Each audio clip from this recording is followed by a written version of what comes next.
Bismillah. Hmm. Ini,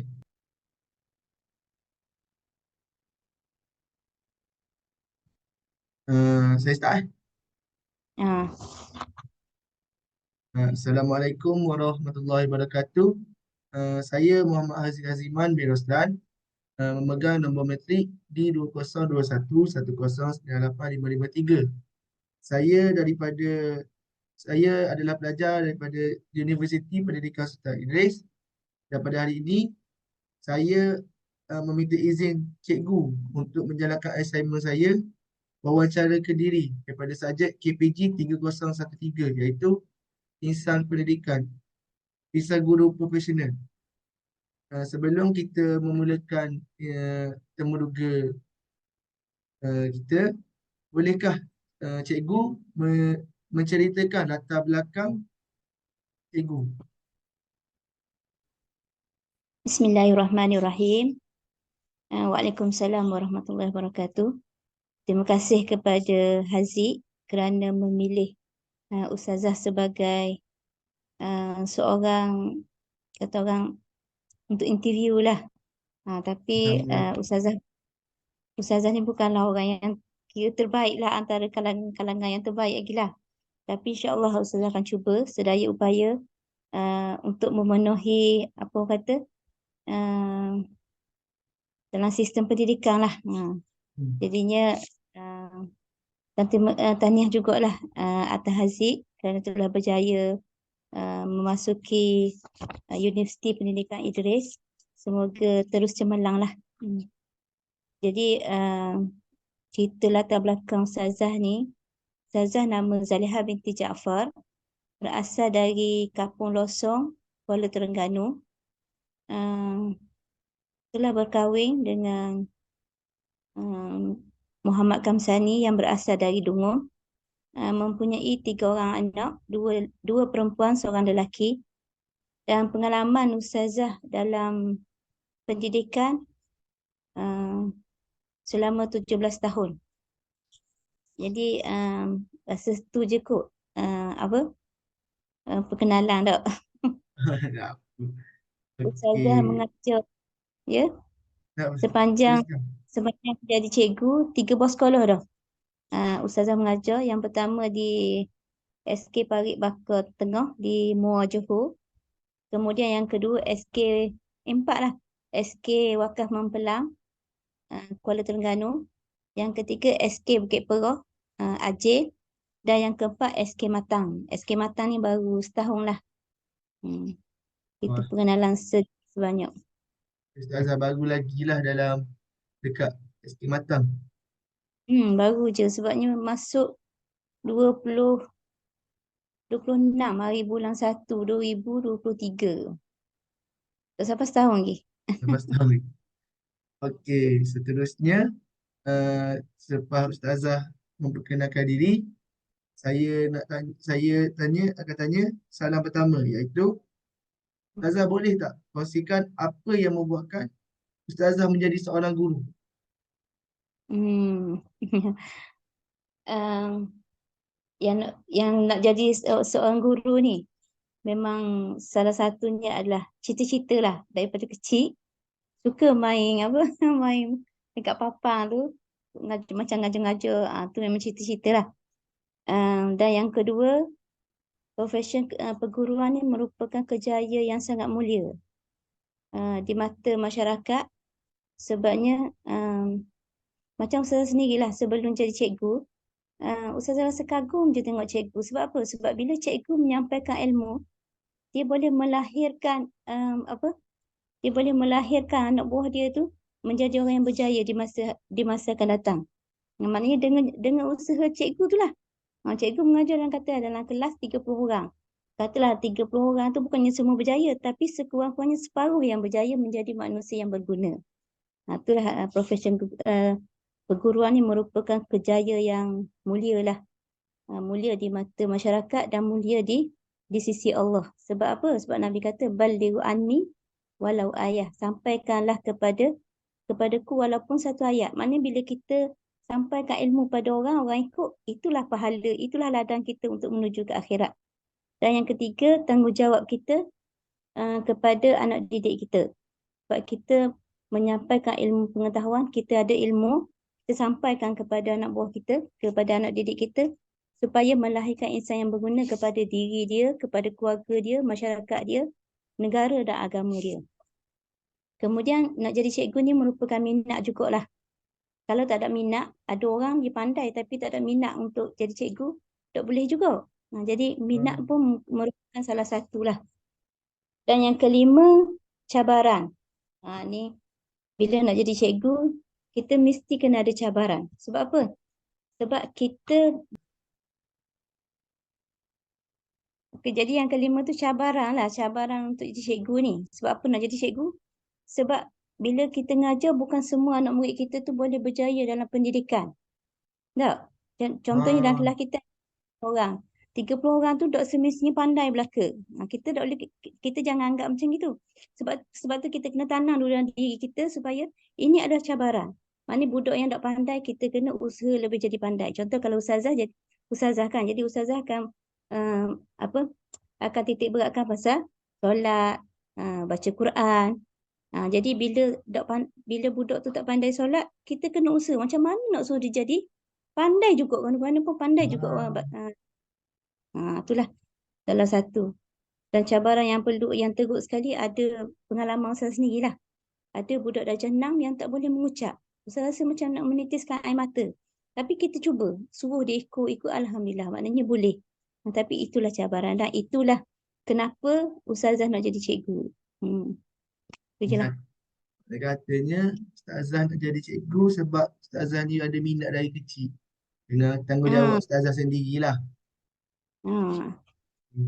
Terusnya, soalan saya, apakah ciri kepribadian yang perlu ada pada seorang guru yang berjaya? Ciri kepribadian. Ciri kepribadian ni banyak jugalah. Antaranya ciri kecemerlangan peribadi. Macam mana kecemerlangan peribadi kita? Kita mestilah ada nilai kendiri yang positif. Kita sentiasa thinking positif. Ada apa-apa kita mesti positif. Kemudian kita berakhlak. Kita adil. Kita rasa ada timbang rasa. Kita amanah. Amanah tu merupakan salah satu benda yang paling penting lah. Sebab bila jadi cikgu ni, kalau kita nak kata rasuah duit tu kurang lah. Tapi dengan masa. Tu amanah. Amanah dengan masa. Kemudian tanggungjawab kita dengan anak murid kita. Yang kedua, kecemerlangan dari segi pengetahuan dan kemahiran.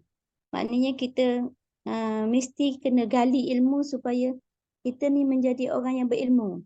Bila kita jadi berilmu, kita boleh amalkan budaya ilmu dan kita boleh menyelesaikan masalah-masalah budak, masalah anak didik kita. Sebab bila kita jadi cikgu, kita akan berhadapan dengan manusia. Kalau kita jadi kerani, kita berhadapan dengan kertas. Betul tak? Bila kertas ni, dia tak ada perasaan, dia tak ada lah dua hala dengan kita. Tapi bila dengan manusia, dia ada perasaan, dia ada tingkah laku. Jadi kita kena ada ilmu pengetahuan dari segi tu. Kemudian kita juga sebagai pakar rujuk dalam bidang. Contoh kalau cikgu tu dalam bahasa Melayu, dia pakar dalam bahasa Melayu. Kalau cikgu tu dalam pakar matematik, dia boleh, maknanya budak-budak, murid-murid akan boleh rujuk dia dari segi matematik. Macam ustazah, taklah kata pakar agama, tapi sekurang-kurangnya budak boleh rujuk pada cikgu agama. Apa-apa masalah dia boleh rujuk pada kita. Kemudian satu lagi, yang ketiga, kecemerlangan dari segi komunikasi. Maksudnya komunikasi ni, bila kita berhadapan dengan manusia, kita tak boleh kata bukan-bukan. Walaupun dia budak kecil, tapi kita tak boleh kata, bodohlah kau ni. Maksudnya perkataan-perkataan macam itu boleh menimbulkan rasa apa? Rasa rendah diri. Rasa rendah diri. Budak tu sendiri walaupun dia kecil kan, tapi dia rasa dia rasa cikgu ni semua kata kat aku gini-gini. Jadi dari segi komunikasi kita kena jaga. Itulah tiga kepribadian yang perlu ada pada seorang guru lah. Di sini ada 3 ciri. Yang pertama amanah, yang kedua kena kuasa peribadi, pengetahuan, komunikasi. komunikasi. Okey. Uh, jadi saya teruskan dengan soalan seterusnya. Apakah ciri kepribadian yang perlu ada dalam diri seseorang sebelum dia memasuki bidang perguruan? Tadi bila jadi guru ni sebelum dia menjadi guru. Hmm. Okey, kalau sebelum jadi cikgu, sebelum jadi guru, yang paling penting sekali mesti apa dalam pembentukan diri lah. Kita sebelum jadi cikgu kita pelajar kan? Tak? Kita Ha, murid, kita pelajar. Jadi masa kita jadi murid dengan pelajar tu, kita mestilah apa orang kata ada jati diri. Kita rasa ada sifat kepimpinan dalam diri kita. Bila kita ada rasa kepimpinan, mesti kita rasa ada hala tuju, betul tak? betul? Kan? Ha, Kalau kita rasa kita tak ada pun hala tuju kita nak ke mana, adakah kita boleh menjadi pemimpin? Tak boleh kan? eh, Ha, dia dah ada itu tuju. maknanya sebelum jadi cikgu, apa jadi apa-apalah, kita mesti ada rasa tanggungjawab dalam diri kita dan kita rasa kita nak jadi apa. Mesti kita menghala ke arah tu. Jadi cikgu ni perlu teraplah ciri-ciri murni dalam diri untuk memikul tugas. Sebab tugas cikgu ni adalah tugas berat juga sebenarnya. Sebab kita nak membangunkan insan, bukan membangunkan bangunan. Okey, kalau Insan. kita nak membangunkan bangunan, kita buat je warna tak apa. Tapi nak membangunkan insan ni merupakan satu satu usaha yang apa panggil Jugalah. susah jugalah. Jadi bermula daripada bawah. Itulah yang perlu ada pada diri seseorang Cikgu. untuk menjadi cikgu. Kiranya kita ni kena straightforward pada cita-cita kita. Betul lah. Ya. Sebab Okay. kalau orang nak jadi arkitek, dia akan fokus pada lukisan tau. Design, engineering apa Hmm, semua. Ya. Sebab tu kena kena kita kena mainkan mindset kita lah macam mana kita nak jadi apa. Hmm. Ha, mindset kita tu yang penting. Ya, ya. Mindset paling penting. Okay. So, soalan seterusnya. Apakah ciri atau sifat yang Ustazah rasakan perlu disemai untuk menambah baik kepribadian yang tidak sepatutnya ada pada seorang guru? Macam mana ciri kepribadian Yang, yang perlu disemai untuk menambah baik kepribadian yang tidak sepatutnya ada pada seorang guru. yang sepatutnya ada? Yang tidak sepatutnya ada pada seorang guru. Ya, Okey, yang tidak sepatutnya ada. Hmm, yang pertama, kita jangan menimbulkan rasa takut dalam diri pelajar. Macam tadilah. Kita jangan suka menghamburkan kata-kata yang boleh merendahkan diri pelajar tu. Kalau oh, kita sentiasa uh, hidangkan dengan perkataan-perkataan tu dia rasa takut. Walaupun budak kecil, sebab tu kita tengok budak kecil kadang-kadang tak pergi sekolah. Sebab apa tak pergi sekolah? Takut ke cikgu. hmm, Dia sebut ni cikgu ni. Sebab apa? Sebab cikgu ni suka kata ke dia cikgu ni. Macam gitulah. Jadi kena kena buang kalau ada benda-benda gitu. Lepas tu kalau yang tidak sepatutnya kurang motivasi. Cikgu pun dia kena ada sentiasa ada motivasi. Kalau tak ada motivasi, pergi sekolah sekadar pergi sekolah lah. Pergi sekolah, masuk kelas, lepas tu mengajar, lepas tu balik. Gitu je. Itu macam macam robot lah rutin. jadi. Ya. Tak ada perasaan tau. Jadi Hmm. kalau cikgu ada motivasi, dia mesti akan rapat dengan budak. Dia tengok budak macam ada masalah, dia akan tanya. Gitu lah. Kadang-kadang budak tak cerita pun kita, tapi kita tengok raut wajah dia tu. Macam ada masalah, kita tanya. Slow-slow dia akan bercerita sebenarnya. Lepas tu, segi kita tak boleh kata sangat ke budak ni sebab apa? Sebab dia boleh menyumbangkan otak dia lah. Apa panggil? Down lah budak tu. Kemudian yang ketiga tak tahu nak menguruskan kelas. Ni payah juga ni. Ada ustazah pernah Ah, jumpa. ada. Tapi bukan cikgu terlatih lah. Dia cikgu apa panggil? Dia cikgu ganti. Dia tak boleh nak kawal murid dan kelas. Sampai ke murid dan kelas tu macam dok hormat ke dia. Tu sebab tu kita kena tahu bila nak jadi cikgu kita kena pandai uruskan um, emosi budak. Kita uruskan macam mana. Sebab tu kita tengok cikgu mengajar kat depan budak boleh diam je tau. Tu maknanya Ha. cikgu pandai urut. Kalau cikgu tak pandai urut, cikgu cakap kat depan ni budak yoya kat belakang. Okay, kemudian yang keempat, macam tadi lah komunikasi yang buruk. Jadi eloklah benda-benda gitu. Kecuali kalau kita ni manusia kadang-kadang nak marah terkeluar juga. Dah main dok dengar sangat tu. Kan? Yang kelima, tidak mengambil kira penyertaan bilik darjah. Maksudnya bila kita ngajar, kadang-kadang dalam kelas kita tu ada 3 kategori. Yang pertama budak pandai, yang kedua budak sederhana, yang ketiga budak lemah. Jadi kadang-kadang kita dah ambil kira ni hak budak lemah. Tak, kita sentiasa tanya budak pandai. Budak pandai bila kita tanya jawab. Jadi budak lemah ni jadi terbiar ni ya.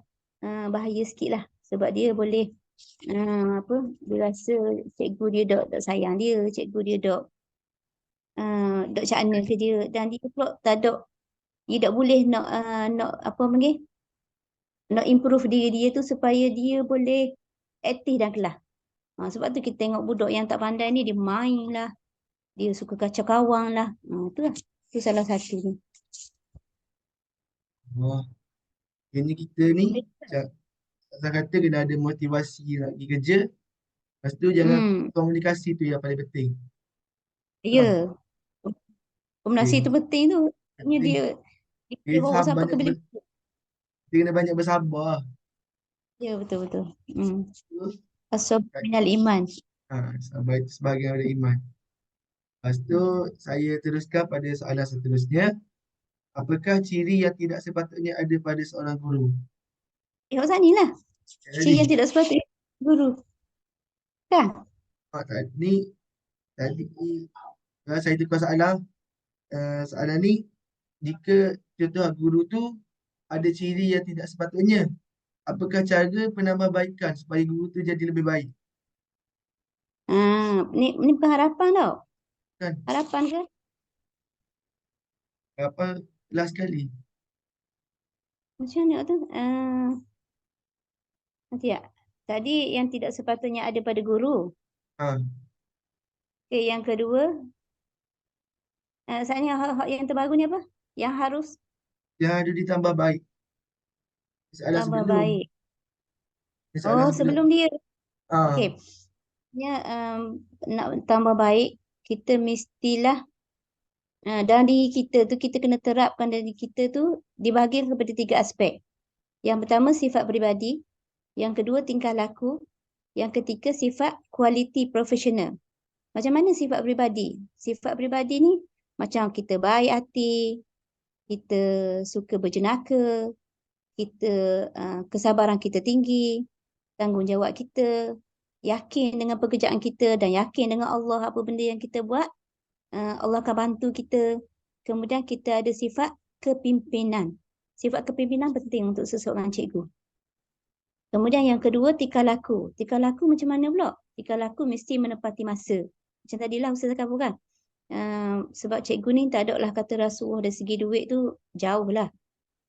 Yang ada dengan masa. Sebab kadang-kadang kita terlambat masuk kelas. Kadang-kadang kita ada kerja, dok sedar kelas kita terlepas. Itu perkara biasalah. Tapi kita jangan biarkan. Kita biar je lama-lama benda tu akan jadi penyakit. Penyakit apa? Penyakit malas. Tak apalah, sikit lagi. Jadi menepati masa penting. Kemudian mesti berpakaian kemas. Kita sebagai guru mesti nampak kemas. Kalau selekeh je nanti budak kita akan kata, nampak cikgu hari ni bukan berselekeh je, baju tak gosok, lepas tu dengan baju kotor. Jadi budak akan nampak kita. Sebab bila kita cikgu ni, budak jadi macam role model lah. Dia akan tengok kita. Kemudian sikap sopan kita, kemudian sikap positif kita, tu tingkah laku. Kemudian sifat kualiti profesional pula, kita mesti nak ingin tahu. Sebab kita ni manusia kan, ilmu kita kata, aku pandai dah. Dok. Bila kita makin bagi pada orang, kita rasa kita tak ada ilmu. Jadi kita ingin tahu, kita mesti kena mencari. Kemudian suka membaca. Kemudian kita mesti ada kemahiran bertutur. Kalau kita gagap, susah juga nak jadi cikgu kan. Pernah pengalaman Ustazah masa masuk maktab hari tu. Ada seorang kawan tu dia memang cerdik lah. SPM dia dapat 12A rasanya kalau tak silap. Tapi benda kekurangan dia sikit. Dia bercakap dengan hidung. Bila dia cakap dengan hidung, Ya. kita orang tua ni pun tak faham apa benda dia nak khabar ke kita, menteluh dengan budak. Tu merupakan kemahiran betul-betul penting. Siapa ke pensyarah kata bukan dia tak mahu ambil jadi cikgu, tapi awak ni sebaiknya bekerjalah dengan benda. Sebab dia budak Hmm. cerdik kan. Tahu? Jadi kemahiran betul-betul tu penting. Kemudian daya usaha. Daya usaha ni maksudnya kita sentiasa apa dalam PDPC kita tu kita mesti sentiasa menarik budak kita supaya minat untuk belajar. Kita tak boleh masuk kelas kita ngajar, kita tulis tu suruh dia salin. Hari-hari macam gitu. Budak boring tau. Budak Oi, boring kan? bosan. Sebab tu sekarang ni bila bila ada PDPC, dia suruh kita buat ABM lah, dia suruh bermain sambil belajar lah, menyanyi sambil belajar. Itu salah satu daya usaha seorang cikgu lah. Jadi ada tiga aspek. Sifat peribadi, tingkah laku, sifat kualiti profesional. Saya pun sini banyak belajar. Kena buat mengajar guna tu. ABM Guna-guna. apa. Banyak Ya macam betul. game. Kena buat permainan Ha, masa tu. bila main game tu budak akan suka. Memang budak suka. Dia Oh, aktif. dia suruh budak jadi lebih minat nak belajar. Ha. Dia tambah jadi pesi, budak ada atas Hmm. kursi, lepas tu tambah. Kalau budak ni suka, dia faham sikit apa yang kita ajar. Betul dah. Okay, lepas tu saya teruskan soalan saya. Apakah harapan yang harapan cikgu tentang kepribadian guru yang akan datang? Harapan. Harap harapan kalau berdasarkan kepada falsafah pendidikan kebangsaan lah. Dok baca semualah dah. Nanti Hmm. Haziq tengok apa falsafah pendidikan kebangsaan. Ah, Tapi kita akan ambil perkataannya Jeris. J okay. jasmani, E emosi, R rohani, I intellectual, S sosial. Jasmani tu macam mana? Jasmani tu dari segi sukan, akademik, lepas tu mengembangkan bidang sukan, mengembangkan bakat-bakat dia. Itu yang masuk kod akademik lah. Masuk apa-apa benda lah tau. Kemudian tubuh akan jadi sihat. Tu jasmani. Bila tubuh sihat, akal pun akan jadi cerdas. Kemudian E emosi. Emosi ni menerapkan sifat-sifat murni, nilai-nilai murni. Tu kita kena setiap kali benda untuk cikgu akan datang lah. Setiap kali masuk kelas ke, kita mesti terapkan nilai murni. Walaupun satu tak apa. Maknanya setiap kali kita masuk, mesti kita tekankan itu. Supaya budak-budak akan kata, oh ni benda ni perlu. Jadi siapa besar, siapa ketua pun dia akan ingat. Kemudian R rohani, pembentukan dan pembinaan watak. Kemudian selari dengan agama, adat, sosial dan budaya. Kemudian kita sebagai orang Islam, kita mesti tekankan rukun Islam, rukun iman dan akhlak. Benda ni penting. Kemudian intelektual. Intelektual ni keupayaan berfikir dan berdikari. Kemudian sosial, menghormati guru, menghormati rakan, menghormati orang sekeliling. Sebab dekat tu bukan guru dengan rakan je. Ada tukang kebun, ada tukang sapu, ada tukang kantin, ada jaga. Jadi biar dia menghormati semua orang yang lebih tua daripada dia. Kemudian Hmm. keluarga, masyarakat dan negara. Kemudian dari segi sosial juga komunikasi supaya memudahkan untuk kerjasama. Itulah harapan untuk cikgu-cikgu yang akan datang. Cikgu-cikgu muda ni dia tengah semangat kan, tengah fresh. Tu soalan saya yang lain.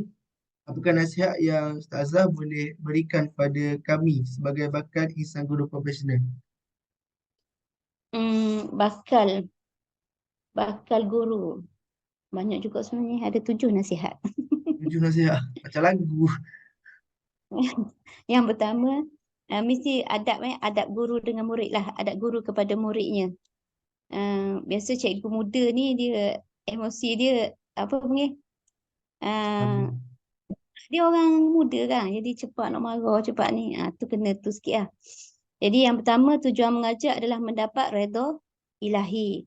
Walaupun kita mengajar budak tak pandai, kita jangan push dia supaya dia jadi pandai macam budak pandai. Faham tak maksud Ustazah? Faham? Ha, Jangan pukul maknanya anak. ya jangan sebab kadang manusia ni Allah bagi akal tak sama. Ada orang yang memang sekali kita kabur je budak boleh pick up dah. Ada budak 2-3 kali kita kabur baru dapat. Ada budak 10 kali kita kabur tak boleh-boleh.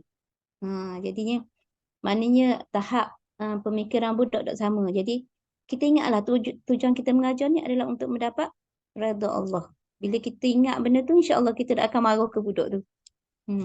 Kemudian yang kedua, kita mesti sabar. Sabar terhadap murid yang niatnya tak lurus. Maksudnya kita sabarlah dari segi perangai murid lah. Kadang-kadang budak ni kan dia sterik kan. Dia kata, kita bukan nak Hmm. mari ingat sekolah. Mak kita yang suruh sangat. Jadi bahaya kau tu. Jadi kena sabar dan kena. Yang ketiga, kita kena mendekatkan murid pada hal-hal terpuji. Contoh kalau budak yang akhir ni, dia tak pandai belajar tapi akhlak dia ada. Dia suka tolong cikgu, dia suka kemas bilik, kemas kelas. Jadi kita pujilah dia supaya dia semangat untuk mari sekolah. Kemudian yang keempat, menggunakan bahasa yang mudah difahami saat mengajar. Kita jangan guna bahasa-bahasa yang apa panggil bombastik. Maksudnya bahasa yang budak tak faham. Bila kita mengajar sekolah rendah, kita kena turunkan level kita sikit. Kalau kita mengajar sekolah menengah tak apa. Sebab budak sekolah menengah tu dia dewasa dah. Tapi kalau budak sekolah rendah ni kita kena turunlah sikit supaya apa benda yang kita kabur ke budak tu budak boleh faham terus. Kadang-kadang kalau dalam pendidikan Islam ni ada bahasa-bahasa yang tak bahasa-bahasa tu sikit kan. Contoh Faham. ni bahasa susah lah nak faham. Jadi kita kena terangkan dulu bahasa tu supaya dia faham. Barulah kita boleh pergi kepada benda lain. Kemudian yang kelima, semangat dalam mengajar. Semangat ni penting juga. Kadang-kadang kita manusia, kadang-kadang ada juga hari-hari yang kita down. Tapi janganlah down tu sampai ke setahun kita down. Jadinya sekejap dah lah down tu. Lepas tu kita bangkit balik. Sebab tu kita kena cari kawan yang kata orang yang sentiasa boleh bina semangat kita. Sebab bila kita kerja ni kita kena cari kawan juga. Jangan kita anggap apa dah aku kerja dah. Tak boleh kot. Jadi kita kena sentiasa duduk dalam circle yang positif supaya kita pun jadi positif. Kemudian yang kena meminta murid untuk muzakarah ataupun ulang kaji. Maknanya bila kita suruh budak ulang kaji semua, senanglah. Maknanya bila dia ulang kaji, kita tanya, dia akan boleh jawab lah. Sentiasa suruh dia. Sebab budak ni kalau kita tak suruh, dia tak buat. Kalau cikgu suruh ni, dia buat sikit. Kalau mak ayah suruh, dia tak ikut. Gitu budak. Kemudian yang ketujuh, menasihati murid agar tak terlalu keras. Ataupun dalam bahasa kita lah, kita belajar dulu. Jangan study hard, tapi study smart. Faham tak? Study hard tak tidur malam. Tak? Nak konon, nak PSU. Kita kena study smart. Sebab daripada awal kita study dah. Study sikit-sikit. Maksudnya hak akhir tu, kita cuma mengulang je. Tak? Faham tak? Faham, kita kena jangan study kuat sangat. Sebab bahaya juga bila kita study saat akhir, kita study hard. Otak kita tak nak terima, tapi kita push juga. Push pun lama-lama takut otak kita tu jadi lain. Itulah. Itulah nasihat daripada Ustazah untuk kami lah.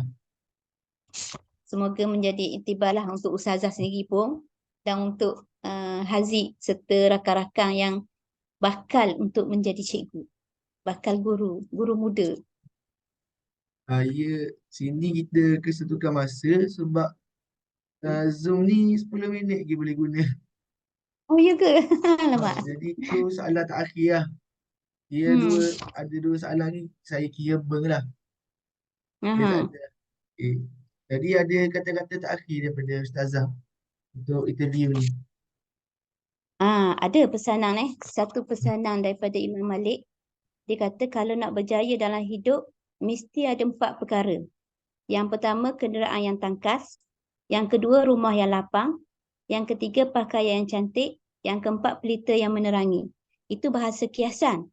Kenderaan yang tangkas tu apa maksud dia? Bukanlah kenderaan yang kita bawa MERS lah, pergi sekolah, pergi pejabat. Bukan. Kenderaan yang tangkas ni adalah maksud akal fikiran yang cerdas. Akal itulah yang akan pandu kita ke mana kita nak pergi. Kalau akal kita, kalau kenderaan tu bagus, fikiran kita tu bagus, akal kita tu bagus, insya-Allah dia akan bawa kita pada perkara-perkara yang baik, dan untuk akhirat dia akan bawa kita ke dalam syurga, insya-Allah. Kemudian rumah yang lapang adalah kesabaran yang tinggi. Bukanlah masuk rumah tu rumah banglo, rumah semiti, bukan. Rumah ni bertapak dalam diri kita dan kita mesti tanamkan sabar yang tinggi dalam hati kita tu. Kemudian pakaian yang cantik adalah akhlak yang baik. Bila akhlak baik, itulah pakaian kita, itulah peribadi kita. Dan yang terakhir, pelita yang menerangi ilmu adalah ilmu pengetahuan kita. Maksudnya walaupun kita dah habis belajar, walaupun kita dah jadi cikgu, walaupun kita dah bekerja, tapi kita sentiasa kena cari ilmu supaya ilmu tu sentiasa ada dalam diri kita. Sebab ulama kata kalau kita 3 hari tak duduk dalam majlis ilmu, maka hati kita akan jadi berkarat. Jadi kita sentiasalah, walaupun sekarang ni kata banyak tempat kita boleh duduk. Dalam internet pun kita buka TikTok ke, kita YouTube ke, banyak ceramah-ceramah ustaz yang kita boleh jadi iktibar lah. Tu maknanya pelita yang menerangi ilmu. Jadi ingatlah pesan Imam Malik ni 4 benda supaya kita boleh berjaya dalam kehidupan kita, insya-Allah, dunia dan akhirat. Jadi itulah soalan kata-kata terakhir untuk temuduga saya pada hari ini. Maaf atas salah silap saya sepanjang temuduga ataupun sebelum temuduga ni. Jadi terima kasih sekali lagi untuk Ustazah sebab sudi membantu saya untuk menyelesaikan tugasan assignment ini. Sekali lagi terima kasih Ustazah. Okay, jadi sebelum Ustazah akhir juga, Ustazah pun minta maaf atas segala kelewatan, atas segala, malulah orang, malah ada keluarga ni gitulah. Lepas tu minta maaf banyak atas bahasa-bahasa yang boleh menyakitkan ataupun boleh terasa. Dan mana-mana ilmu yang Ustazah bagi ni kalau boleh digunakan secara baik, gunalah sebaiknya, insya-Allah. Semoga inilah salah satu jadi ladang pahala untuk kita bersama. Sebab kita ni manusia kullu nafsin dha'iqatul maut. Setiap manusia ni akan mati tau. Semua meninggalkan alam ni. Jadi inilah salah satu ladang kita untuk menuju Allah, untuk menemui Allah, insya-Allah. Jadi itulah daripada Ustazah. Ustazah akhiri dengan wabillahi taufiq wal hidayah. Wassalamualaikum warahmatullahi wabarakatuh. Waalaikumsalam warahmatullahi wabarakatuh. Ya, terima kasih.